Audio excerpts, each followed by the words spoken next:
In December of 2014, Governor Andrew Cuomo announced a complete ban on hydraulic fracturing in New York State. He based his decision on a report conducted by the New York State Department of Health, which cited a number of concerns regarding the potential impact on public health, including respiratory problems, contamination of drinking water, seismic activity, climate change, soil contamination, community disruption, and birth defects. This was also the result of a massive and relentless grassroots movement involving numerous environmental groups whose mission it was to educate the public about the dangers of fracking, to speak up for the voiceless, and speak out against the misinformation campaign waged by the gas companies. Although there were many bodies that showed up, and some of them might be in the room this evening, and many voices that spoke out, one person stands out uniquely in this effort for her extraordinary commitment, her courage, and her sacrifice. The person is tonight's speaker, Dr. Sandra Steingraber. Sandra Steingraber is a distinguished scholar in residence at Ithaca College with a PhD in biology from the University of Michigan. Her training in systems ecology focused her early work on understanding how a dynamic web of interaction from pollination to groundwater flow helps shape our natural world. Following a cancer diagnosis at the age of 20, she began investigating the possible link between underground chemical contamination of drinking water in her hometown in Illinois and an alleged cancer cluster there. This extensive investigation became the subject of her first book, Living Downstream, which was also released as a documentary film, followed by 2 books on pediatric environmental health, the most recent one titled Raising Elijah, Protecting Children in an Age of Environmental Crisis. Her journey from scientist to cancer survivor to public health advocate to environmental activist has helped frame the fracking issue as a public health issue. Her passionate commitment to this work and these values have taken her across the threshold of civil disobedience. Arrested in 2013 for blocking the entrance to a natural gas facility to protect Seneca Lake from contamination, she served 10 days in jail after refusing to pay a fine. Arrested again in November of 2014 as part of the We Are Seneca Lake movement, she protested the Houston-based gas company Crestwood Midstream's plan to store toxic hydrocarbon gas under and around this very pristine lake that provides drinking water for 100,000 people. Sandra Steingraber is a mother who spent Thanksgiving without her family to protect not just her children, but ours. She is a person who relies on science and reason and ethics to guide her choices. She is committed to changing the conversation, changing policy, and changing minds. She does this work with tremendous passion and the courage of her convictions. She does it with dignity, with grace, and out of love. In June of 2015, it was both my pleasure and my honor to introduce Dr. Steingraber as the recipient of the American Ethical Union's highest award, the Elliott Black Award, for her uncompromising moral courage and sacrifice. The fight for clean air, water, and food is more urgent than ever, and here this evening to educate and inspire us is Elijah's mom. Please welcome Sandra Steingraber.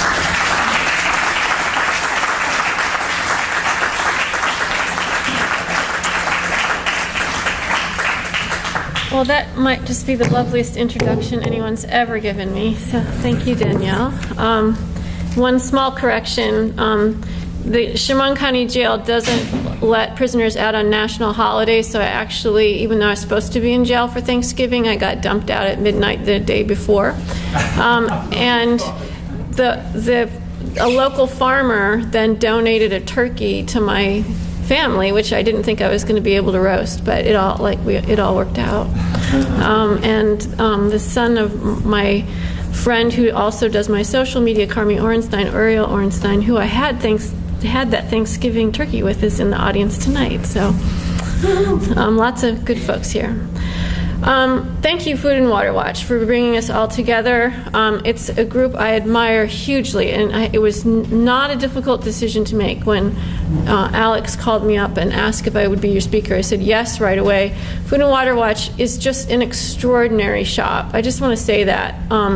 and I'm a person who's very critical of the environmental movement. I mean, some of you might have read some of my writings about that, about some of the other big green organizations who I think have sold us down the river, frankly, have downplayed the seriousness of our crisis, have downplayed the effort that's needed to change it, and has focused its attention instead on small winnable victories that it can keep going back to its funders to get funding for, and doesn't do us any favors. That's why my heart is in the grassroots. But Food and Water Watch is unique among these big international groups that somehow it's just uncompromising and has yet brings the power of a big group, right? With the fierce determination of the grassroots. There's just no other group like Food and Water Watch. So it's an incredible honor to me to be your speaker tonight. All right.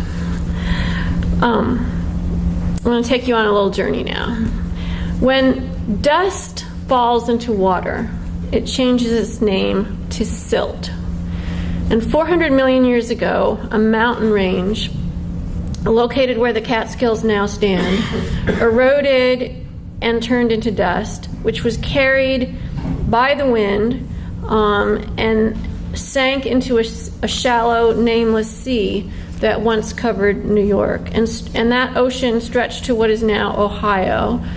So where I live in the Finger Lakes region would actually have been the northern shoreline of that sea, and its southern shoreline would have been somewhere in what is now West Virginia.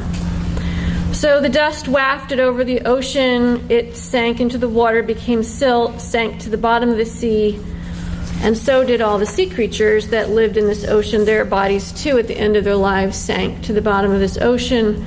And so the silt then became a graveyard. But these creatures, this was long before there were fish or backbones or three-chambered and four-chambered hearts. There were no gills or lungs. There were no breasts or eyeballs or milk or fur, none of that. So we're talking about creatures like sea lilies and squid that lived in this ocean.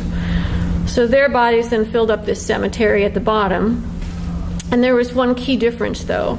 Because there were no land plants yet on Earth, there's a lot less oxygen in the atmosphere than there is now, and therefore less dissolved oxygen in the water. And so when their bodies began to decompose in the silt at the bottom, instead of decomposing the way they do now, they decomposed more like food scraps that are put in a landfill, which is also an oxygen-poor environment, which is to say that they turned into methane, which is carbon with 4 hydrogens around it, and it's actually lighter than air. It's a lightweight hydrocarbon that exists as a gas at room temperature. But the bubbles of these decomposed corpses got trapped inside the silt. So they stayed down there. As time went by, that silt petrified and turned into what we now call shale. And the bubbles of these departed sea creatures then became like a champagne fizz trapped inside the rock itself. And that chalkboard, which is about 150 feet thick, that lies about a mile below us, that became the bedrock of New York State. That's our foundation. And then there are other layers that got deposited on top, some limestone layers, all of our drinking water aquifers, and so on. But that's the subterranean landscape, our basement cellar that no one's ever laid eyes on.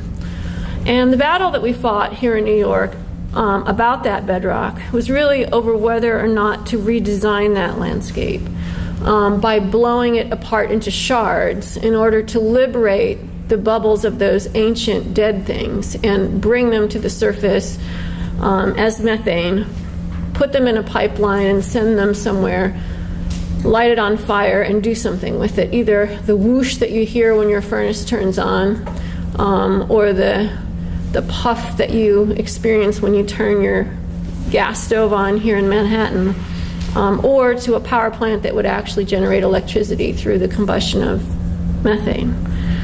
Of course, other states have underworld landscapes as well. In places like Pennsylvania, it's not just shale with methane bubbles trapped inside of it, but also coal, which represents fossils that are decomposed land plants. And then, of course, there's crude oil, like in places like North Dakota or California. That's what their bedrock contains, and that represents, the gooey oil represents the bodies of animals. So coal, oil, and methane, aka natural gas, which is a euphemism for methane, that's the kind of unholy trinity of fossil fuels, and depending on where you live, your bedrock might contain one of those three things. Not always. Some place like Maine, which has granite, you don't do a lot of fossil fuel extraction there, but a lot of states, including New York, has this under the ground. So the story of our lifetimes is that we're at the end of this 150 years of radically altering the subterranean world in order to get one of those three fossil fuels out and light them on fire. And of course, through strip mining and fracking, oil drilling, we've radically altered the landscape here on the sunlit surface of the Earth by changing the landscape below our feet. But the question, the really crucial question now, the really time-sensitive question that threatens to collapse the whole thing, is not so much the surface impacts, but what we're doing in the upper levels of our atmosphere. And so we're altering the chemistry of the upper atmosphere in ways that are actually altering the surface of the visible landscape that we call home, our planet, in ways that nothing else has ever done before. So I've taken you now down to a journey to the underworld, and now I want to go up high into the upper reaches of our atmosphere to look to see how things trapped a mile below our feet, when they're brought up and a match is put to them, can alter the chemistry of what's above our heads. So we live on a planet that, as you know, circles the sun and revolves on its own axis. And as it goes, there are two forms of energy that the Earth receives from the sun, heat energy and light energy.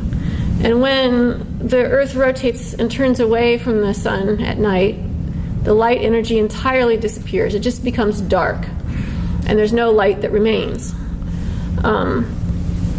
Heat energy, however, does not entirely disappear at night. Some of it remains all night long, and if it didn't, then our blood would turn to ice every night, and the oceans would look like giant skating rinks. And the reason that doesn't happen, that our Earth doesn't resemble the plot line from the Disney movie Frozen, is that the atmosphere contains two gases that serve as a kind of blanket that help get us through the night and allow life to keep going on. And those two gases are carbon dioxide and methane. There are a lot of gases in the atmosphere. Oxygen, of course, is another. It makes up 20% of the atmosphere. Nitrogen is even more abundant. And those two can't do that for us. We need them, but not for that reason. And that's because, and I won't go into all the chemical physics of this, but carbon dioxide and methane, their molecules are bonded together in such a way, the atoms within these molecules are bonded together such that when the heat energy that comes down from the sun bounces off the Earth and heads back into outer space, if it happens to hit one of those two guys, something like carbon dioxide or methane, the bonds start to vibrate at a certain frequency. And they'll just keep vibrating all night long. And that generates heat, that vibrational activity. You hit oxygen with heat, and nothing happens. The heat just keeps going through, and it doesn't vibrate. So you get these little vibrating guys all night long going like this, and that's what keeps us warm. That's what makes actually life on Earth possible, why we don't look like the surface of Mars. It's, of course, called the greenhouse effect. Now, some of this story is going to sound familiar to you, but I think it's good to review the story of climate change, because we all have our own narrative about it. But we need to tell that narrative, right? We need to go tell it on the mountain at this point to everybody who can listen. And so I'm sure you have your own way of explaining climate change. But I want to talk to you about my way, and then you're free to use whatever language you get from me that might be useful to your own story. I grew up in a very red state, central Illinois, conservative place. Everybody in my family is a Trump supporter. And so when I go into communities like that, I have to have a story. And so this is the one I kind of developed. And so I guess I'm saying that because I don't think you need to be educated on climate change, but maybe you need to have a story that you can take with you to people who do. So that's the spirit in which I'm offering this.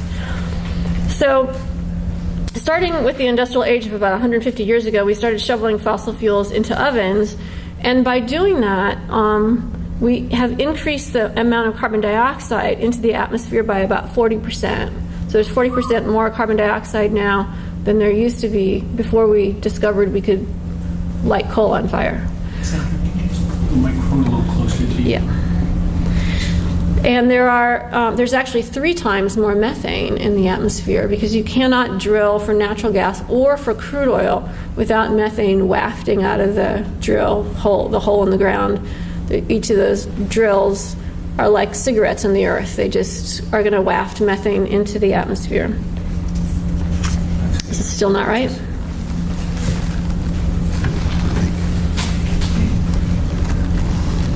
I'm pretty good at projecting. Do we need this for the recording? Or? Yes, it's for our posterity. Okay. All right, we'll be patient then.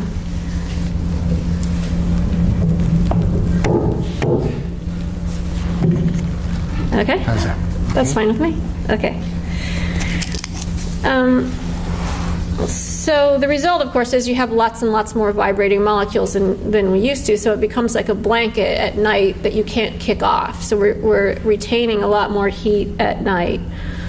And about 93% of that heat is actually straight absorbed by the ocean, because water is such a good absorber of heat, 93% of the excess heat. And of course, it's also being absorbed by our ice caps, which are melting, which is one reason that the oceans are rising. But the other impact out at sea is that the ocean is becoming more acidic. And that's because the carbon dioxide itself, not just the heat that it generates, but the CO2 itself gets dissolved in the water. And when you dissolve carbon dioxide in water, it turns into carbonic acid. So as the pH of the ocean begins to drop, we're actually on track now to dissolve calcium carbonate. Maybe you remember an experiment you did in like about the 7th grade, where you took vinegar and dropped it on a clamshell and watched it eat a hole in the clamshell. So everything in the ocean that's made of a shell is calcium carbonate, and we're on track now to dissolve those guys through climate change. So you might think, well, I don't really like eating clams and oysters anyway, but it's worse than that, right? Because it turns out that most of the world's zooplankton, which are the little guys floating on the surface of the ocean, they're the sons and daughters of stuff with shells. And so when barnacles and coral reefs have babies, they have these larval forms that, in sort of the time-honored way of youth, go out to sea for a while before they settle down and excrete shells of their own. So if you dissolve their parents, then the zooplankton stocks are in trouble. The zooplankton represent the basis of the entire food chain. So the little fish eat the zooplankton, the big fish eat the little fish. And so that if the zooplankton are in trouble, so are the 1/6 of the world's people who depend on oceanic fish for their source of protein. And if those people are in trouble, then we're faced with massive migration, social unrest, refugee problems, immigration, all kinds of stuff, right? Also on the sunlit surface of the ocean are not just the zooplankton, but their plant brethren, the phytoplankton, that are also these tiny little guys that are just drifting around there on the surface. But they are photosynthesizing. So they're actually doing that miraculous thing of pulling carbon dioxide out of the air and in the presence of sunlight and water, spinning it into sugar. And then the result of that, you might remember again from 7th grade, is that they excrete oxygen. And that's how we have oxygen in our atmosphere, is through plants. It's the only way we have oxygen, is through photosynthesis. So those guys are now in trouble, mostly because that 93% of heat that's absorbed by the ocean inhibits mixing of cold and warm layers. So you have this really hot layer, and the cold water can't really mix very well with it. And therefore, these upwellings that bring the miracle grow up from the bottom, known as fish poop, which help the phytoplankton get the nutrients because they don't have roots, right? So they rely on mixing water to get the other nutrients they need to do photosynthesis. They're having trouble getting those nutrients, and so their stocks are dropping by about 1% to 2% a year now. And again, oxygen provides us half of all the oxygen plankton provide half of all the oxygen in our atmosphere. Land plants provide the other half. So take a breath. You've just breathed in a pint of atmosphere, and the oxygen that you are now taking into your red blood cells to do everything you need to do as a living person. One breath, you have to thank the land plants for that, and the other breath, you thank the plankton for that. So the destiny of plankton and our destiny are absolutely intertwined. We are dependent on them. So if you're hearing this for the first time, the problems with the plankton and its relationship to climate change, that's a failure of my field of expertise, right? I'm a systems ecologist. We're watching the plankton stocks very closely. And if people outside of the field aren't hearing the news, then we have a communications problem, and that's something I think every day about how to bridge. Like, why is it when I walk through Times Square, I see a ticker tape of how the stock market is doing and the Dow, but I don't see how the plankton stocks are doing, even though we all know if the stock market goes south, whether we have investments in it or not, all of our economic well-being is intertwined with this system. It's vulnerable, it's fragile, things can happen to it. Well, we have an ecological system like that too, but we're not seeing the metrics of how it's doing every day. All right, now I want to take us here on land. Climate change, of course, is leading to species extinctions.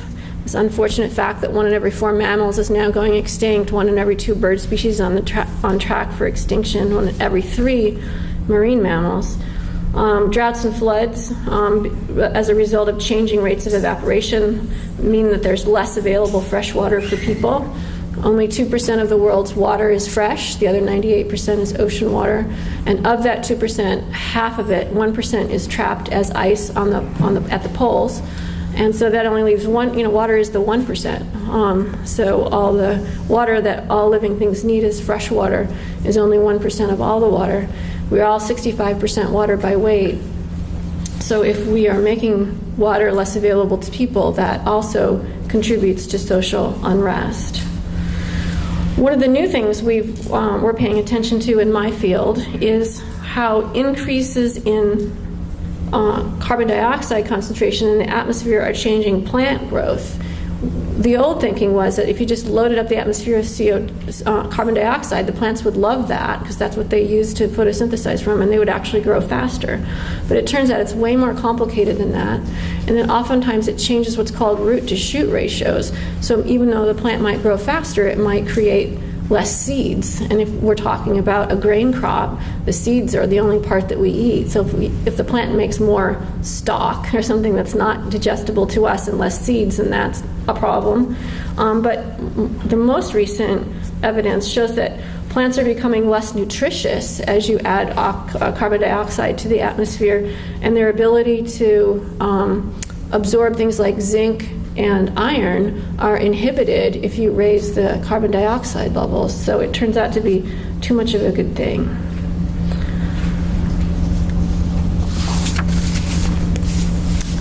So I want to turn now to, that's kind of just a little bit of a flavor of our situation, right? So we've talked about the extraction process going down deep into the earth and blowing it up to bring these fossils out. We run our economies at the surface, and in so doing, we are changing radically the chemistry of the atmosphere above our heads.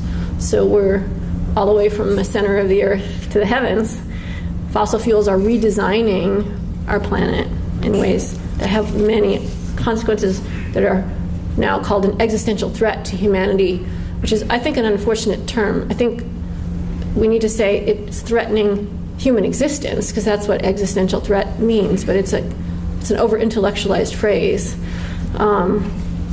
So there are all kinds of models predicting like how long can civilization actually go on when we don't have pollinators to provide us food crops anymore and so on. happily, we're at a stage now where all is not lost. It just looks really dire. So what's required is heroism. That's always what's required when humans have hit some huge, awful problem and things look really dire, whether it's slavery or Hitler or women not having suffrage or whatever it is, that people had to get smart really fast and do heroic things. And we happen to be the adults in this time when we're almost going off the cliff, but we haven't gone yet. And so ignoring it all would mean we'd become the ecological equivalents of good Germans. And we don't look too kindly on good Germans. We look kindly on the French resistance, right? And so that's who we need to become for the climate. And we now have these amazing opportunities to figure out how to take what we're good at, what our skill set happens to be, and throw it into the service of the climate justice movement. And Food and Water Watch has brought us together, and Eric has already told you about a dozen ways that you can get involved here. So to kind of review, the OFF Act is a new piece of proposed legislation which is a shorthand for Off Fossil Fuels for a Better Future, which has been introduced into the Senate by Senator Tulsi Gabbard of Hawaii. It's the strongest legal proposal we have for closing the door on fossil fuels and pursuing a full-bore affair with renewable energy. It's a really strong piece of legislation because what it would mean is that 100% of our electricity would be renewable by the year 2035. So that's 18 years from now. In other words, a child born today, by the time they were old enough to vote, would live in a completely renewable world. That is an amazing goal to set out for yourself. It also, in this bill, 100% of car sales by the year 2035 would be zero-emission car sales. So that 18-year-old voter born today would never put a nozzle in a car, right? We've been putting nozzles in cars. I'm almost 60. My great-grandfather put nozzles in cars. I mean, he wouldn't know how to make a phone call today. I mean, right? Because our telecommunication system, if you brought him back to life, he would have no idea what I'm doing with an iPhone. But he would take a nozzle and he would know how to fill my car with gas, because that part of our lives hasn't changed for 100 years. But if we turned all of our vehicles into electric vehicles, that would a kid born now would have to explain to their children what a gas nozzle was. In the same way I have to explain to my kids that we had a party line when I was growing up, and our neighbors shared it, and you had to dial like this. And sometimes Mrs. Matheson was on the phone, you had to run to her house and tell her that you wanted to make a phone call. I mean, that's crazy to my kids, right? But we could do that. So one way to get involved is just to support this landmark legislation, and you don't have to figure out how to support it, because Food and Water Watch already has a whole website and a whole clickable thing where you can get involved to do it. And you can go tell it on the mountain that this piece of legislation is a blueprint for what needs to happen. It's what the science requires. And I think it's no accident that Tulsi Gabbard is the person who introduced this legislation. She's one of the few members of our Congress who's actually active duty military. And the military is the one branch of our government, oddly enough, who's way out front of all the rest of it right now, which is held hostage by terrible forces, that is calling for looking at climate change as a serious national security threat, right? And a threat to our military readiness. And the military is continuing on to work on the issue of climate. So the fact that Tulsi Gabbard did combat duty in Iraq after 9/11, the fact that she's still in the reserves now, I think that's, I just think it's interesting that that's where this great piece of legislation came from. It also gives us a talking point. If you have people in the military in your family, it, I think, helps us say that this is the author of this bill. At a state level, we can push our governor to also get behind this bill. We know this is a governor with political ambition who keeps his eye on the national scene. So even though right now with the Congress we have, there's really no practical hope of this passing, by organizing around it, by talking about it, we begin a process of making it seem normal and making it seem like this is the direction that we're all headed, right? Remember, we started talking about gay marriage when it seemed a strange idea to many people. We're now talking about Medicare for all. And we know we're going to get there someday. This Congress can't pass it, but it's starting to make sense to people that why is it that people over 65 can have Medicare, but if you talk about giving the same benefits to people under 65, it's socialism. That idea is starting to seem odd to people, and having Medicare for all is starting to seem more normative, right? So this is a debate we need to have now, and this OFF Act gives us a document to appeal to. It gives us something to read, something to proselytize about, and it's a really good thing.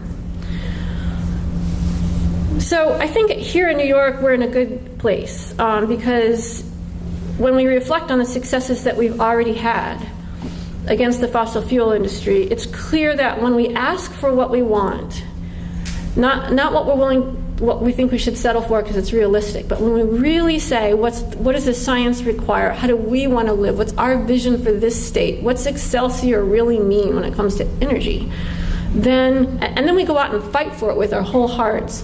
We actually win, right? And that's kind of remarkable for people who don't live in New York, because I travel around to a lot of different places, and a lot of places feel utterly kind of hopeless in the face of the forces that they're arrayed against, and they get a big case of the vapors, and they don't go out and fight. But we're New Yorkers, and I grew up in Illinois, so I'm a New Yorker, as the Quakers would say, by convincement, not by birth. But what I like about living in New York is the fighting spirit that is here that people have. So just to review, we banned fracking. There will be no LNG terminal in Port Ambrose. We did that. It was hard. It took a cast of thousands, but we got there. The Constitution Pipeline. Last April, our DEC denied a water quality permit for that. And the argument was that it failed this was a pipeline that carried gas all the way up into our state from Pennsylvania, right? It's 120 miles long. And industry challenged that finding, went to court, and last month in August, the industry lost. And so stopping the Constitution Pipeline, again, was the cast of thousands of people. So it wasn't enough just for scientists to say, this is really going to be harmful to the water quality of New York. That message had to be carried by a powerful social movement, big enough that the governor realized, this is my base, this is the way the prevailing winds are blowing, and the risk of alienating all the people who opposed to the Constitution Pipeline were greater than the political risk of alienating the gas industry. So that's when the science gets listened to, when it's carried into the arena by a bunch of citizen gladiators, not just a few scientists testifying in front of the state legislature, although that has to happen too. So we got a ban on fracking, we have no LNG in Port Ambrose, we stopped the Constitution Pipeline, and then there's the Northern Access Pipeline, which is a 97-mile pipeline on the other side of the state. It went through Allegheny and Erie County. And again, last spring, the DEC denied water quality permits. It received nearly 6,000 comments from citizens about that. Then there was the Valley Lateral Project, which is a tiny pipeline over which there is an immense argument. It's only 7.8 miles, but it's an extender of the big Millennium Pipeline, and that's the little pipeline that provides gas to the CPV power plant over in Minisink in Orange County. And if it doesn't have that gas, the whole plant can't go. Again, DEC denied the water quality permit, and on the grounds that that pipeline failed to account for climate change impacts.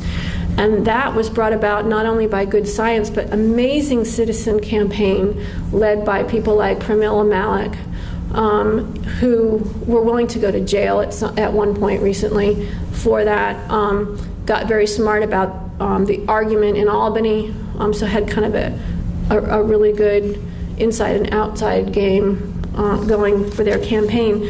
Unfortunately, it's not over yet, right? Because as you may have heard, the Federal Energy Regulatory Commission claims that it is invalidating and rescinding the DEC's denial of the water quality permit, which has actually never happened before and and many lawyers argue is a violation of state rights. So that fight goes on, and I know that the good folks in Orange County would appreciate and assist on the next stage of that fight, because they have been out there on the front lines for so long. They could use some fresh horses. So please don't think that that fight's over. That needs our attention. And then where I live over in Seneca Lake is on the other side of that Millennium Pipeline, and that is where, in crumbling old salt mines left over from a century of salt mining, the industry seeks to store natural gas and other products of fracking like LPG, compress it, and use those underground salt caverns as their gas tanks. They're not lined. They were never intended to store anything. They're just free holes in the ground. And it's at the other end of the Millennium Pipeline, so they can compress it, put it in there when the price is right, send it in the pipeline across the state to everybody here on the East Coast and downstate. So we successfully ran a campaign along with a cast of thousands that did involve civil disobedience, with more than 650 people arrested. And we had people coming from Manhattan to stand with us in some cases. And after a couple years of that, the industry itself said that it wasn't worth doing this anymore, and they walked away from their own project. I think that my guess is that their investors took a look at this, right? And the idea that we were getting 93-year-old great-grandmothers arrested on this driveway, and teachers and doctors and nurses and winemakers, it didn't look good, right? And so even though we were the Girl Scouts of civil disobedience, we didn't chain ourselves to anything. We were very obedient when the deputies came to arrest us. Wave after wave of citizens, it displayed the depth and breadth of the local opposition. This is our drinking water. This is the water that we turn into wine as part of our wine industry there, which is the goose that lays the golden egg for us. I'm mixing metaphors all over the place, but that's the basis of our rural economy out there is our wine industry. And Seneca Lake is so deep, it holds so much water that it modulates the local climate and creates a microclimate, and that's what allows wine grapes to grow along our hillsides. And so if you mess that up or change the freezing and thawing point of that lake by salinating it or ruining it, then you're putting at risk this whole amazing industry. So we prevailed. So you want to be a character in this story. I guess that's what I'm saying. You want to cast yourself in this amazing story. We find ourselves in this particular moment where the fossil fuel industry, it's way past its curfew. They should have left the party a long time ago, but they're not going. And so somebody's got to be the bouncer, right? And then we have all these amazing ideas brought to us by science and by our engineers that could do things better. We have, air heat pumps that can heat your home so you don't need a gas furnace anymore. But those new ideas can't be ushered into the main stage until we kick the fossil fuel companies off the stage. And so that's our task. And then your personal discernment is to figure out, where do I want to cast myself in this big operatic showdown? What role do I want to play in the French resistance of the climate change movement? And that I can't answer for you, because that all depends on your talents and interests. I'm a biologist, so I'm pretty good at translating the science, so that's what I do. I'm also a cancer survivor, as you heard, and because of that, I'm actually really good at going to jail. because I know how to be uncomfortable and miserable for long periods of time and not freak out. Like I can have an MRI, I can be hooked up to an IV drip, and so going to jail is kind of like going to the hospital because the lights are on all night. You have to wear this special uniform. The food is terrible. People poke you in places they shouldn't, and I know how to deal with that. So I'm somebody who can be a civil disobedient. I have other friends who are a little more excitable than I am who don't think they could be inside of a jail cell. That's fine. There's another role for them to play somewhere. I'm going to pass this around. There's a brand new book coming out. I just wrote an endorsement for by our friend Maya Van Rossum in Pennsylvania, who's the Delaware Riverkeeper. And she's an attorney. And she's using her skills not only on the front lines to protect the Delaware, but also has written this book in which she outlines the idea for a green amendment to the Constitution so that the right to healthy air and water would be enshrined as part of the Bill of Rights in the same way that due process and free speech are involved. And at first it seems like a kind of interesting thought exercise, so I went into the book thinking of it that way, but by the time I got to the end, I was really persuaded that this would be a doable legal project. And she also helps us understand how legislative rules and regulations have failed us again and again, because a lot of times they're written by or weakened by the industries that they profess to regulate, and so it sets us up to just keep losing. So this book will be out soon and will be another tool for us to use, and that's what attorneys can help us do. Here's just a few unsolved problems that you might want to throw yourself into. Here in New York State, 57% of our electricity is powered by burning natural gas. So all those vaporized corpses of sea lilies and squid, even though we're not fracking them out of the ground, our bedrock, they're still being fracked out of the ground somewhere else. They're brought by pipeline into our state, and they make it into your furnace. And so 57%, I'm sorry, I'm not talking about furnaces right now, I'm talking about turning the lights on. So we're turning the lights on by igniting these prehistoric creatures. We have to stop that. And so there are at least 3 groups working on this right now in New York you could throw yourself into. And I'll just go ahead and write these down. I'm going to tell you what they are. There's ACE New York, New York Renews, and New Yorkers for Clean Power. ACE New York, New York Renews, and New Yorkers for Clean Power. You know, groups all have a little bit different strategies and tactics. They have kind of different cultures, and so you might feel comfortable with one approach and not with the other. But Google all 3 of those, ACE New York, New York Renews, and New Yorkers for Clean Power, and see if there might be one that could serve as the energy transition group that you would want to throw your efforts into. I think they're all great. And of course, Food and Water Watch has its fossil fuels campaign, off fossil fuels campaign, so that's ready-made for you to volunteer for. The other problem, of course, is that the heating and cooling issue. So 35% of all of our greenhouse gases in New York come from heating our homes, also cooling our homes. So that's natural gas coming into our homes directly that we're using to heat them. So there is a group called Renewable Heat Now, and their website is just renewableheatnow.org. That's looking at deploying air source and geothermal heat pumps. And they're having a big rally on December 6th. If you go to their website, Renewable Heat Now, you can find out more about it. So if you love thinking about furnaces and air conditioning, that would be something to throw your efforts into.